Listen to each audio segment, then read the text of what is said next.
Puji Tuhan, saya sampaikan selamat pagi dan salam sejahtera dalam Tuhan Yesus Kristus. Haleluya. Sungguh bersyukur kita boleh kembali bersama-sama beribadah. Mari kita masih membaca di surat Efesus pasal 5 ayat 15 sampai 17.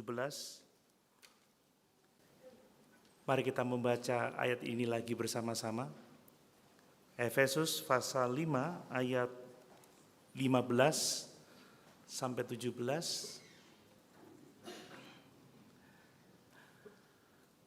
Dua, tiga.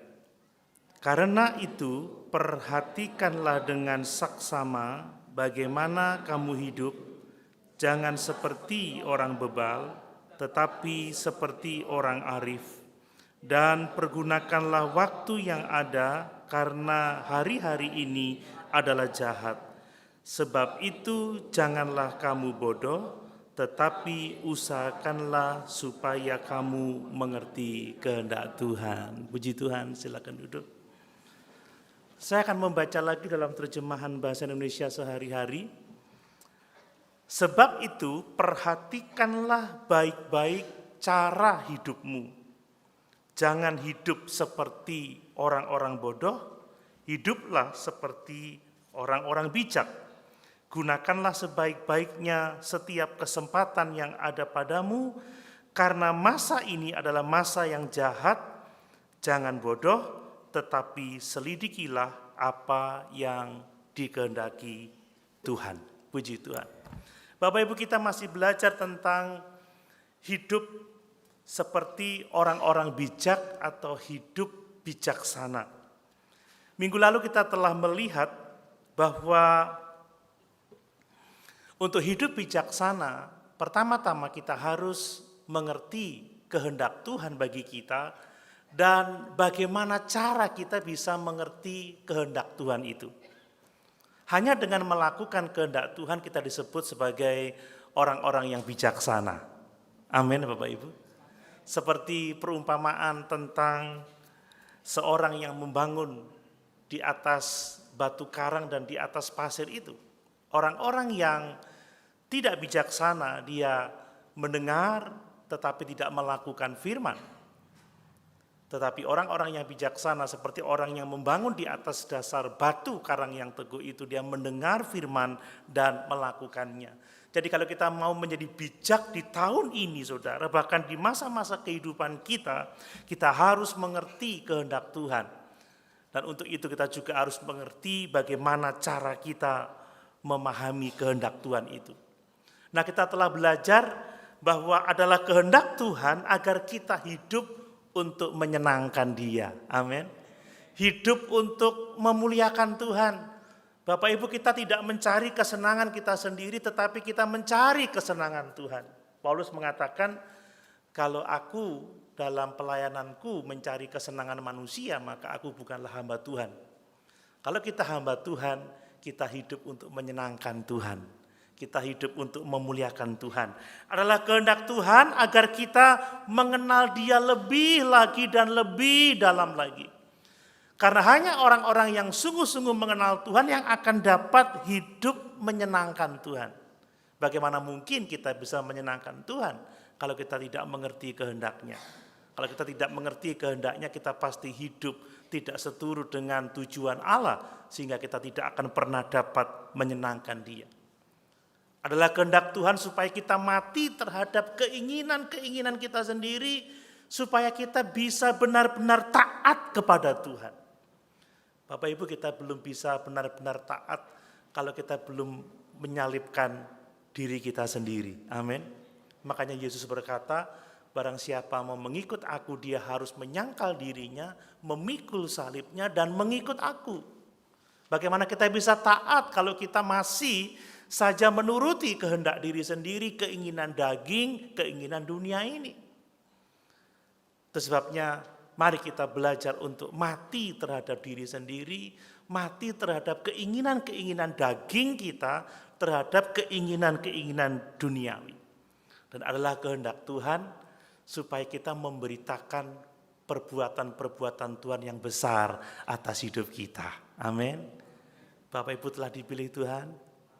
beritakan itu kepada orang lain.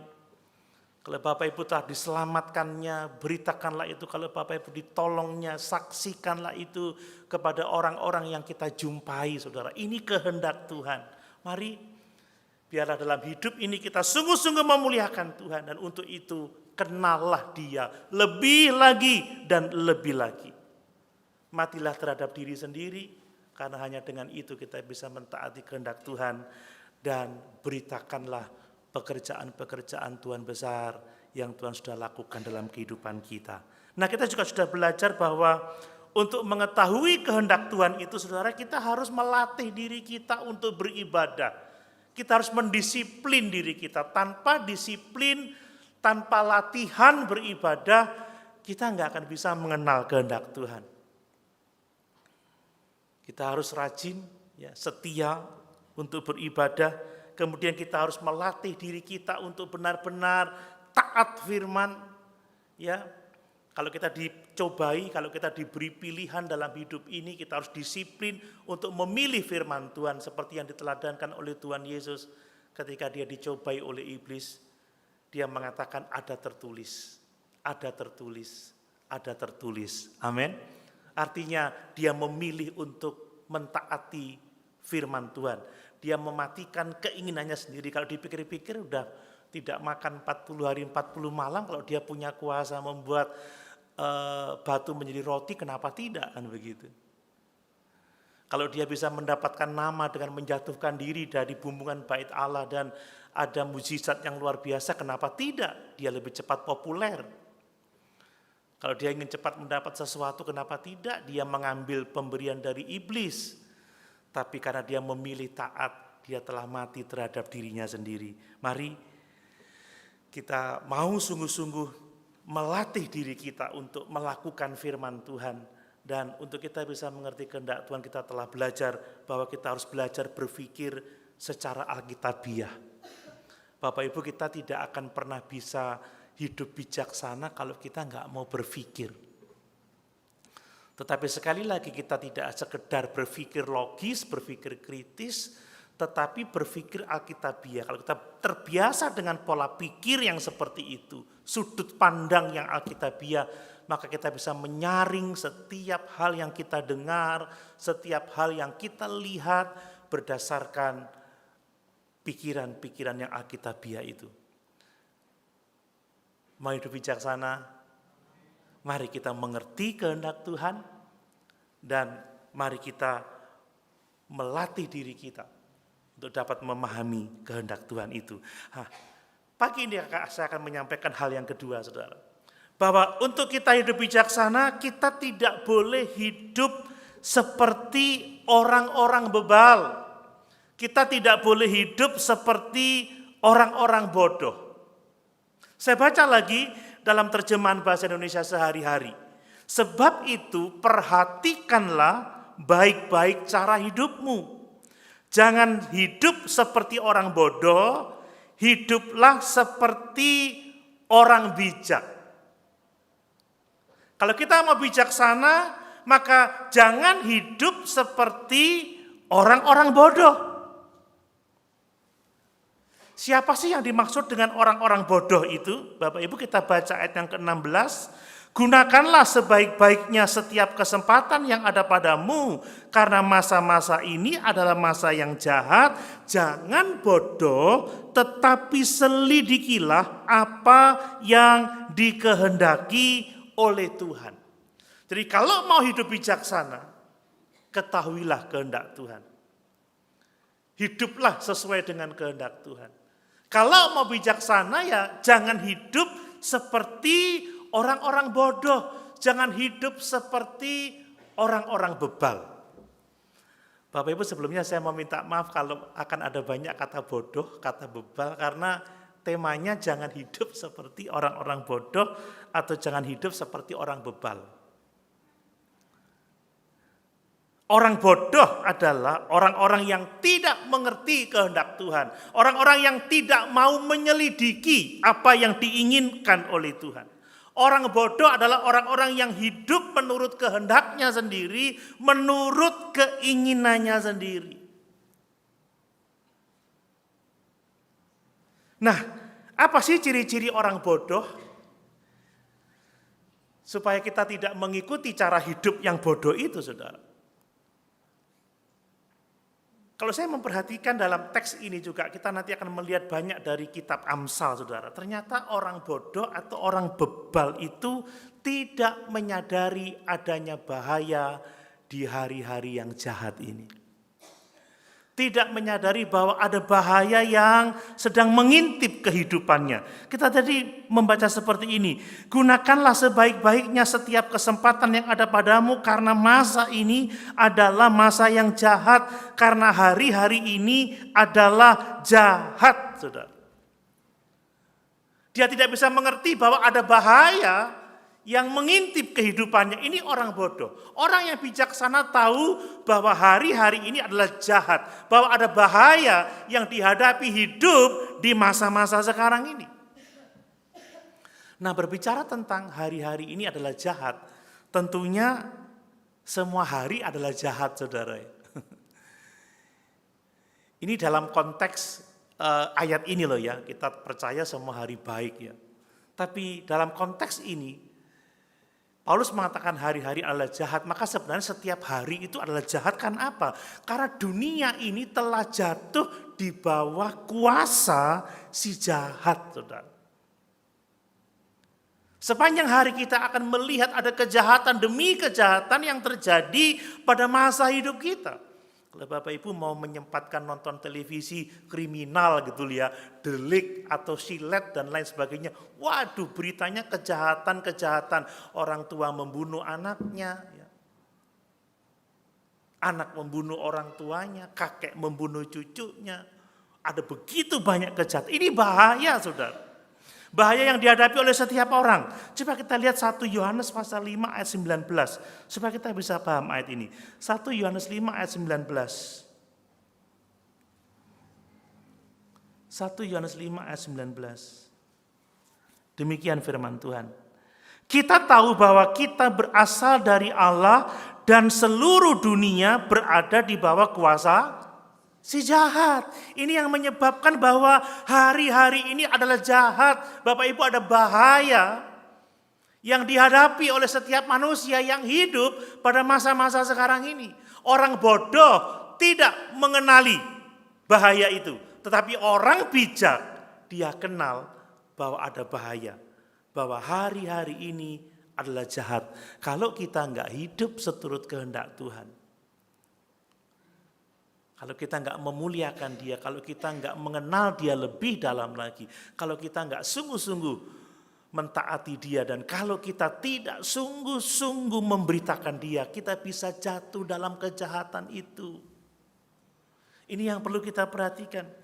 Coba kita lihat lagi di dalam Efesus pasal 2 ayat yang kedua, lihat. Orang sekarang hidup menuruti kejahatan. Efesus 2 ayat 2.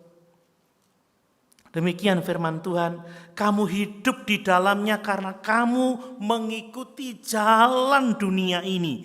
Karena kamu mentaati penguasa kerajaan angkasa, yaitu roh yang sekarang sedang bekerja di antara orang-orang durhaka. Hari-hari ini jahat karena dunia dikuasai oleh si jahat dan banyak orang mengikuti jalan dunia ini. Banyak orang mentaati penguasa kerajaan angkasa.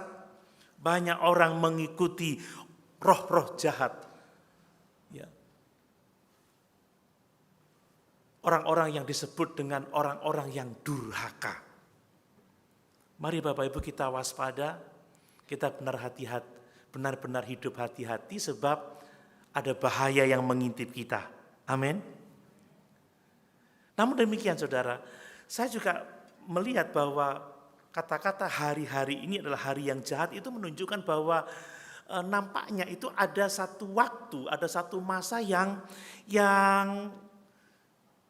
jauh lebih jahat daripada waktu-waktu yang lain. Saudara, di akhir zaman ini kejahatan semakin luar biasa. Karena era digital ini saudara, dan lain sebagainya. Waduh, ngeri. Saya tidak akan bicara tentang dunia digital sekarang ini, tapi saya membaca di berita ada seorang pemimpin gereja yang sangat besar melegalkan pernikahan sesama jenis. Saudara, hari-hari ini sungguh sangat jahat. Jadi dalam satu kondisi tertentu, ya Tono bisa menikah dengan Jono. Tini bisa menikah dengan Tina, dan gereja harus melakukan pemberkatan nikah. Kalau tidak masuk penjara itu, saudara. Karena itu diundangkan. Tidak hanya gereja, tetapi pemerintah di beberapa negara tertentu melakukan hal yang sama. Makanya kita diingatkan untuk bijaksana, untuk benar-benar mengenal kehendak Tuhan. Amin. Di dalam Mazmur 1 ayat 1 dikatakan, berbahagialah orang yang kesukaannya ialah firman Tuhan, yang merenungkannya siang dan malam, yang tidak berjalan menurut nasihat orang fasik, yang tidak berdiri di jalan orang berdosa, yang tidak duduk di kumpulan para pencemooh. Sebab kenapa? Hari-hari ini adalah hari-hari yang jahat. Ada banyak orang yang dikuasai oleh kejahatan. Nah, orang-orang bodoh tidak mau mendengarkan firman Tuhan yang seperti itu. Orang-orang bodoh justru bersekutu dengan orang-orang fasik, berjalan di jalan orang berdosa, dan duduk di kumpulan pencemooh. Bapak Ibu, kalau kita melakukan itu, kita tidak bijaksana dan kita tidak akan menikmati persekutuan yang indah dengan Tuhan. Itu yang pertama tentang orang bodoh. Yang berikutnya, saudara, orang bodoh itu adalah orang yang menolak nasihat dan kebenaran Allah. Orang-orang yang suka menolak firman Tuhan. Ini orang-orang bodoh. Coba kita lihat Amsal 1 ayat 7, saudara. Amsal 1 ayat 7.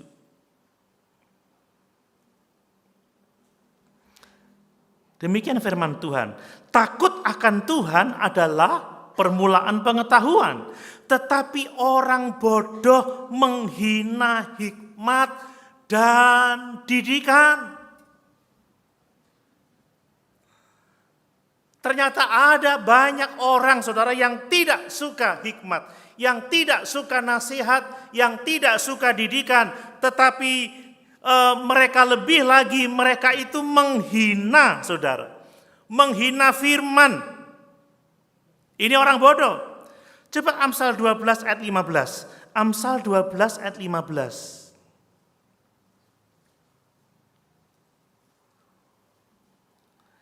Jalan orang bodoh lurus dalam anggapannya sendiri, tetapi siapa mendengar nasihat ia bijak.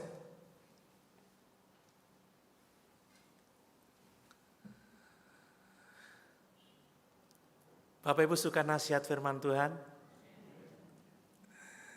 Kalau kita suka nasihat firman Tuhan, kita mau ditegur, ya, kita mau menerima firman, kita adalah orang-orang bijaksana. Dan kalau kita bijaksana, saudara, kita pasti akan menerima nasihat itu dengan ucapan syukur, dengan terima kasih, bukan menolak, bahkan menghina. Menghina hikmat, menghina didikan. Biasanya orang-orang yang bodoh, saudara, orang-orang yang tidak mau menerima nasihat itu adalah orang-orang yang tidak bisa mengakui kekurangannya sendiri, tidak bisa mengakui kelemahannya sendiri, enggan mengakui bahwa dirinya mungkin salah dan memerlukan nasihat, memerlukan bimbingan, merasa diri paling hebat, merasa diri paling benar. Sehingga kalau ada firman Tuhan disampaikan, yang muncul kritik, yang muncul penolakan, kan seperti itu. Ini bicara tentang kesombongan, saudara. Dan orang yang sombong itu akan tidak bisa belajar, tidak bisa menerima nasihat, tidak pernah bisa menerima didikan, dan pada akhirnya hidup dalam kebodohan.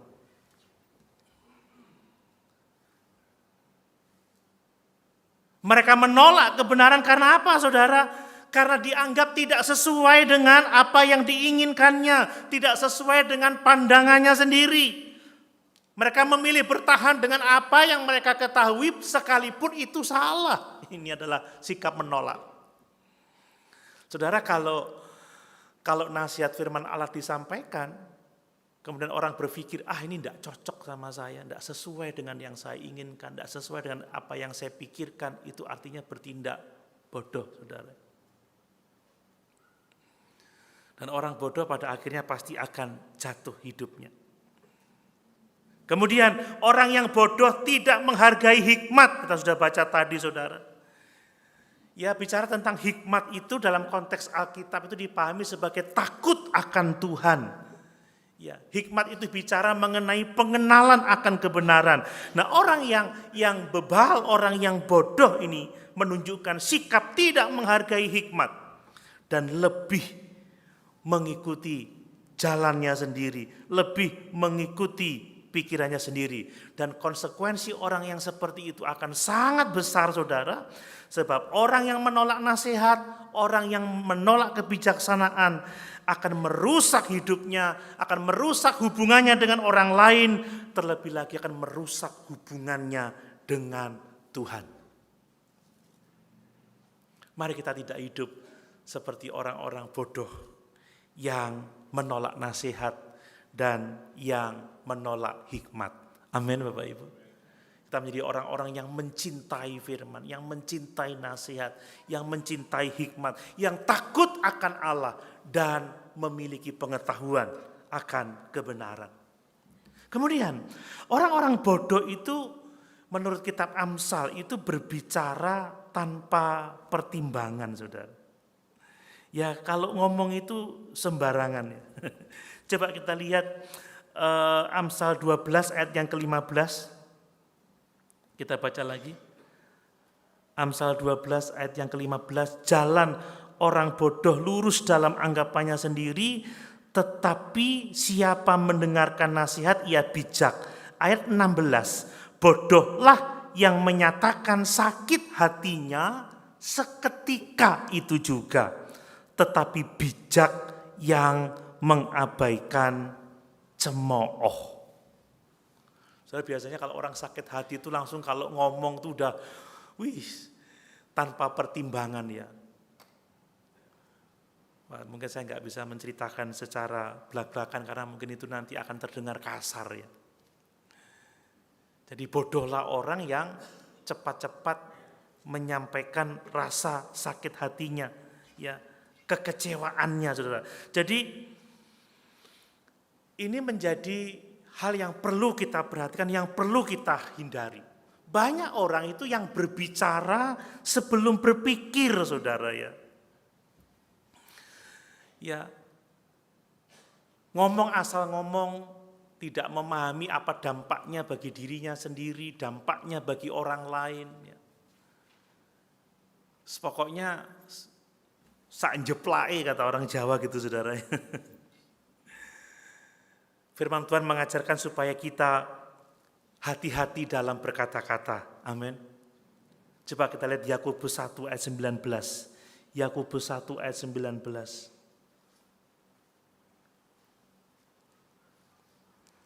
Demikian firman Tuhan.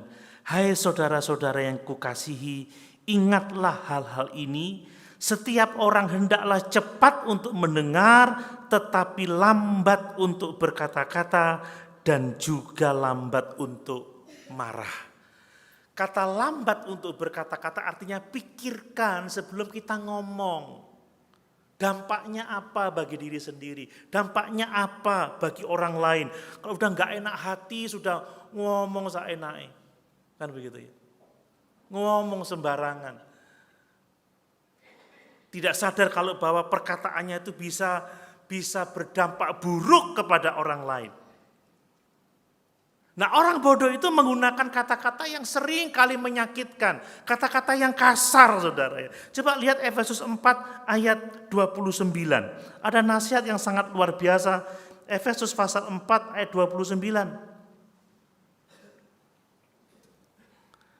Janganlah ada perkataan kotor keluar dari mulutmu, tetapi pakailah perkataan yang baik untuk membangun, di mana perlu supaya mereka yang mendengarnya beroleh kasih karunia.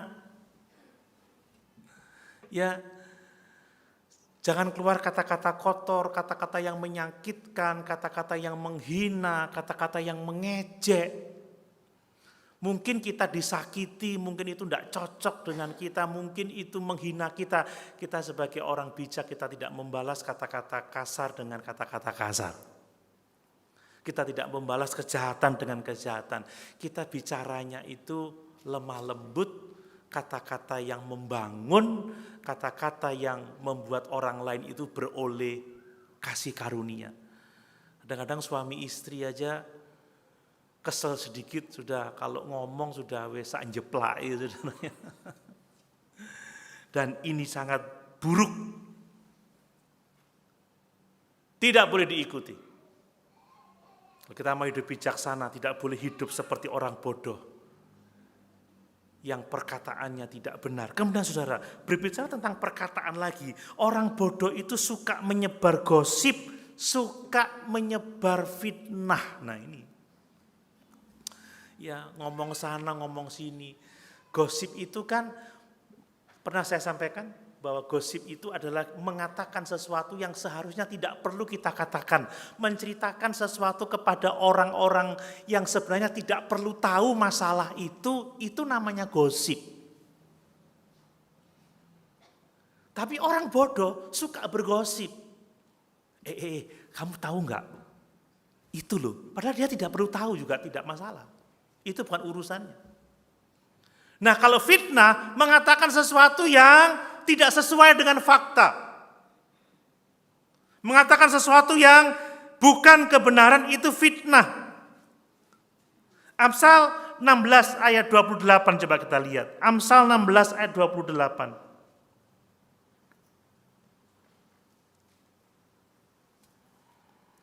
Orang yang curang menimbulkan pertengkaran dan seorang pemfitnah menceraikan sahabat yang karib.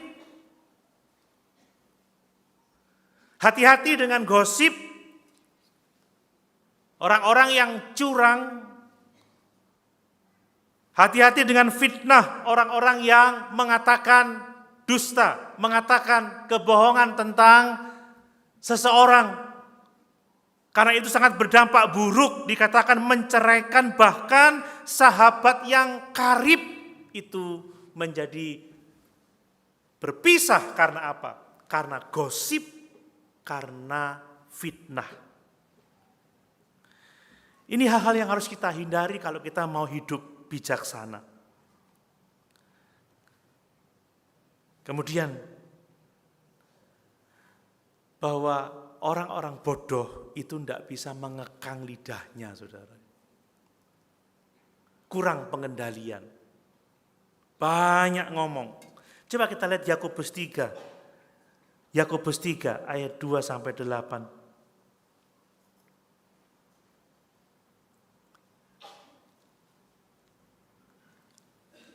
Perhatikan firman Tuhan. Ya, sebab kita semua bersalah dalam banyak hal. Barang siapa tidak bersalah dalam perkataannya, ia adalah orang sempurna yang dapat juga mengendalikan seluruh tubuhnya. Kita mengenakan kekang pada mulut kuda sehingga ia menuruti kehendak kita. Dengan jalan demikian kita dapat juga mengendalikan seluruh tubuhnya. Dan lihat saja kapal-kapal walaupun amat besar dan digerakkan oleh angin keras, namun dapat dikendalikan oleh kemudi yang amat kecil menurut kehendak jurumudi. Demikian juga lidah, perhatikan. Walaupun suatu anggota kecil dari tubuh namun dapat memegahkan perkara-perkara yang besar. Lihatlah betapapun kecilnya api, ia dapat membakar hutan yang besar. Lidah pun adalah api. Ia merupakan suatu dunia kejahatan dan mengambil tempat di antara anggota-anggota tubuh kita sebagai sesuatu yang dapat menodai seluruh tubuh dan menyalakan roda kehidupan kita, sedang ia sendiri dinyalakan oleh api neraka.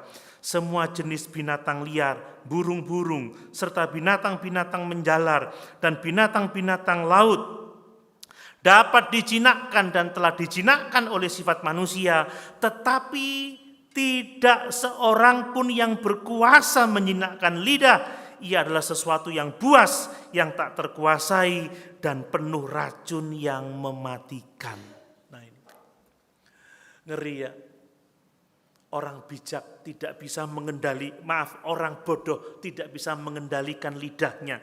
Bahkan dari ayat yang ke-9 dituliskan, dengan lidah kita memuji Tuhan Bapa kita, dan dengan lidah kita mengutuk manusia yang diciptakan menurut rupa Allah. Dari mulut yang satu keluar berkat dan kutuk. Hal ini, saudara-saudaraku, tidak boleh demikian terjadi.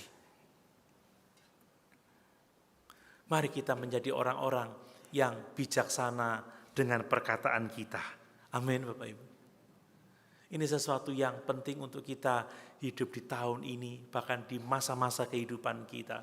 Jangan hidup seperti orang bodoh yang tidak memahami bahaya yang ada di sekitar dirinya. Ya, orang-orang yang menolak nasihat, orang-orang yang menolak hikmat, yang menolak kebijaksanaan, orang-orang yang perkataannya tidak benar, orang-orang yang berbicara tanpa pertimbangan. Masih banyak lagi yang bisa kita katakan tentang orang bodoh sebenarnya, saudara. Tetapi coba kita lihat yang satu ini, bahwa orang bodoh itu keras kepala, saudara. Orang bodoh itu tidak taat. Nah ini. Sukar dinasihati, sulit dikasih tahu. Amsal 26 ayat 11 coba kita lihat. Amsal pasal 26 ayat 11.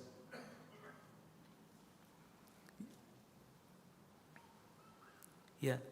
Lihat, seperti anjing kembali ke muntahnya, demikianlah orang bebal yang mengulangi kebodohannya. Jadi orang bodoh itu keras kepala, terus-menerus melakukan kesalahan yang sama, terus-menerus mengulangi kesalahannya.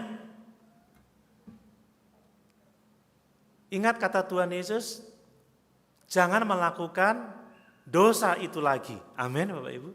Jangan mengulangi kesalahan yang sama. Itulah orang-orang bodoh, cenderung keras kepala, tidak mau mengubah cara hidup mereka, sekalipun ada bukti yang kuat bahwa cara hidupnya itu salah, saudara. Ini orang-orang yang menolak untuk mendengar dan orang-orang yang menolak untuk berubah.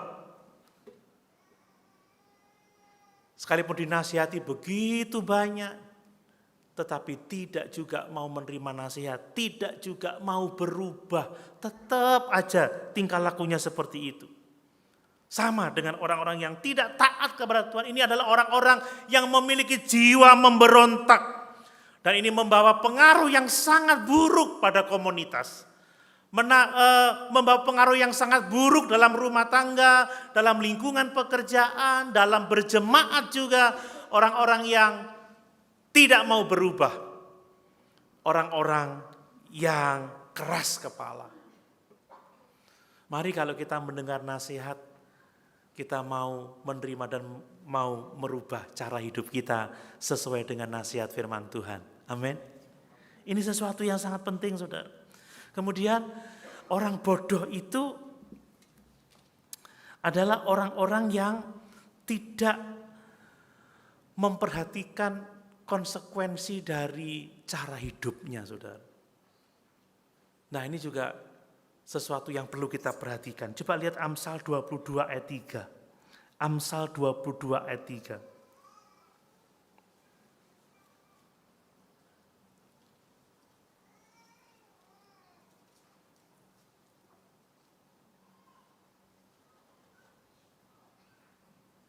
Demikian firman Tuhan.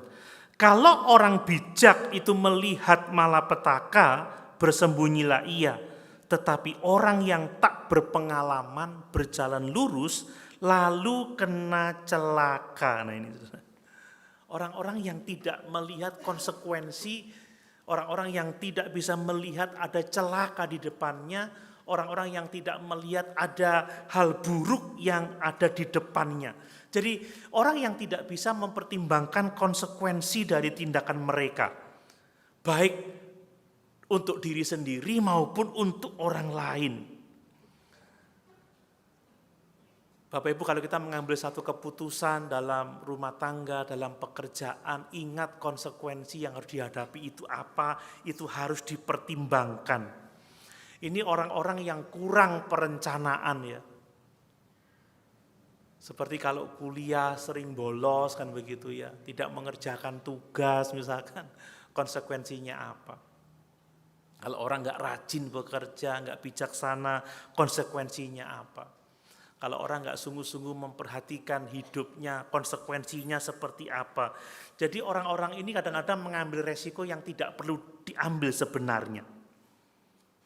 Ini diakibatkan oleh karena ketidakmampuan untuk belajar dari kesalahan, dan biasanya orang-orang yang seperti ini, saudara, akan berujung kepada penderitaan.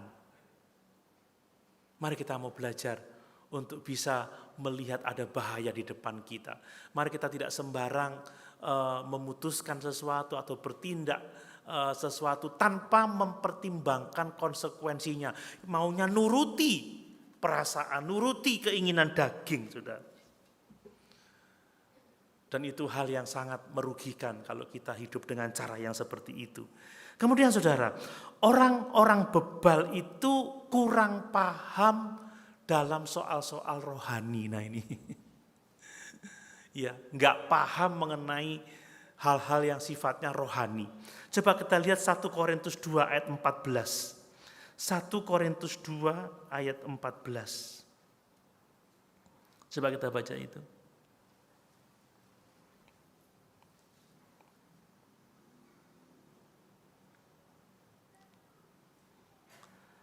Demikian firman Tuhan.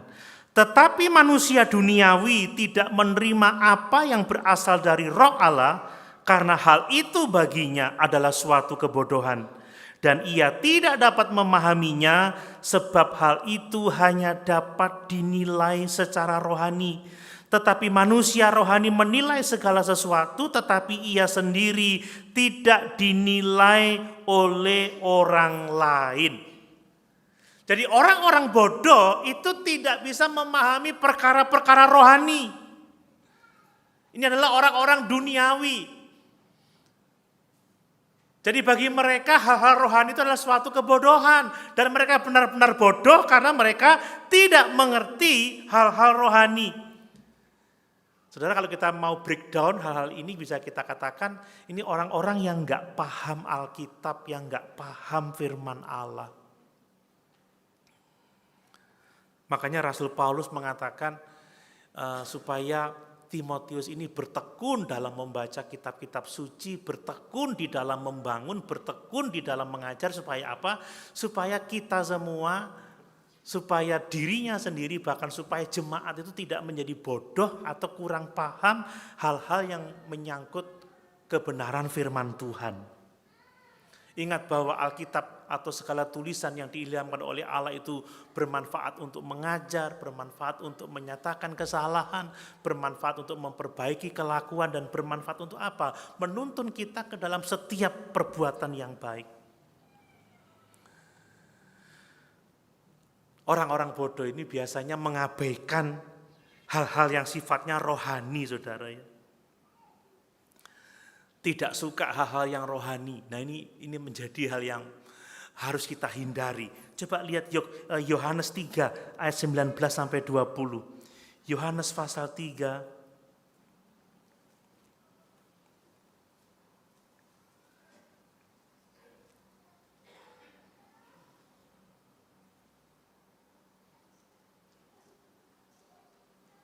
Demikian firman Tuhan. Dan inilah hikmat, dan inilah hukuman itu. Terang telah datang ke dalam dunia, tetapi manusia lebih menyukai kegelapan daripada terang, sebab perbuatan-perbuatan mereka jahat. Sebab barang siapa berbuat jahat membenci terang dan tidak datang kepada terang itu, supaya perbuatan-perbuatannya yang jahat itu tidak tampak. Jadi orang bodoh itu tidak mau datang kepada terang, tidak mau datang kepada kebenaran, karena tidak mau kejahatannya itu ditelanjangi. Sekali lagi, hal ini harus kita hindari. Jangan sampai kita mengabaikan kebenaran rohani. Dan orang yang mengabaikan kebenaran rohani pada akhirnya dia tidak peka terhadap pimpinan Roh Kudus. Skeptis, sinis terhadap hal-hal rohani.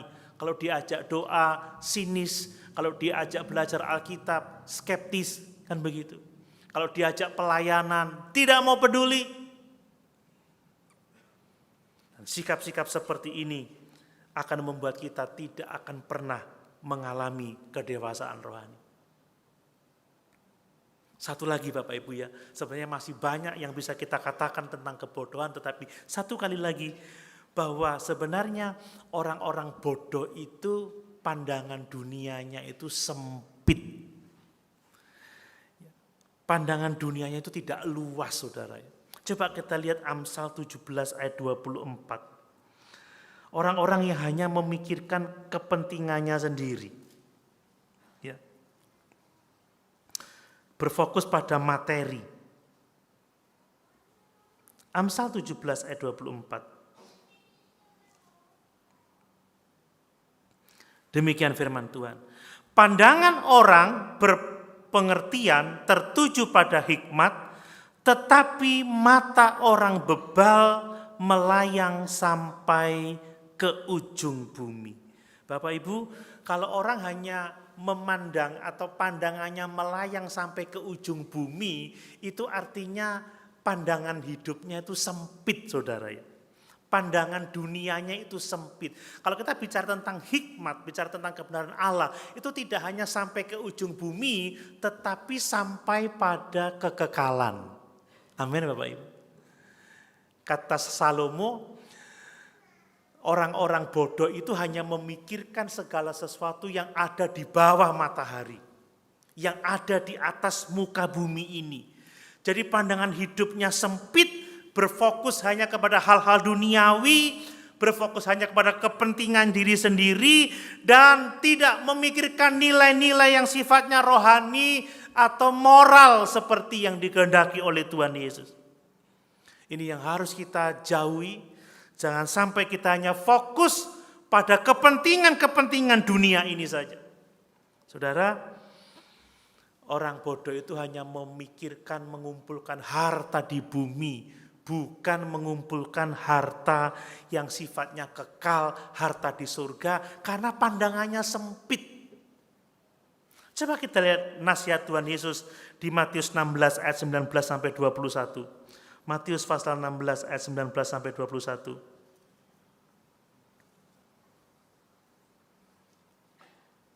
Matius pasal 6 maksud saya. Ayat 19 sampai 21. Janganlah kamu mengumpulkan harta di bumi ngengat dan karat merusakkannya, dan pencuri membongkar serta mencurinya.